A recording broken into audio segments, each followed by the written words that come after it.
Video viral di media sosial memperlihatkan kreativitas seorang pria yang menawarkan jasa charger HP di atas Gunung Gede, Pangrango, Jawa Barat.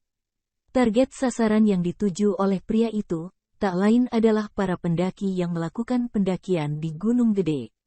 Untuk sekali mengisi daya baterai handphone mereka, para pendaki di atas Gunung Gede tak perlu merogoh kocek yang terlalu dalam. Bisnis charger HP di atas gunung tersebut viral di TikTok usai diunggah oleh akun @rioriwadventure, Selasa, tanggal 1 November tahun 2023. Dalam unggahan tersebut tampak seorang pria mengenakan jaket biru yang sedang menawarkan jasa charger HP.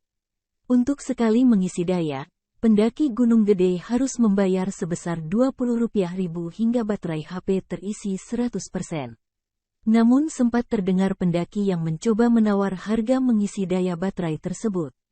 Pemilik charger pun mengiyakan tawaran pendaki tersebut dengan syarat baterai HP hanya bisa terisi sebanyak 50%. Pemilik jasa charger HP di atas gunung tersebut menggunakan portable power station dengan daya 600W 268 Watt-jam untuk mengisi baterai para pendaki.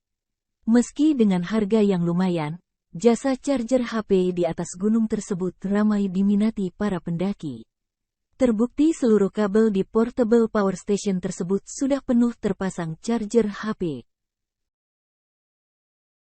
Download Tribun X sekarang, menghadirkan lokal menjadi Indonesia.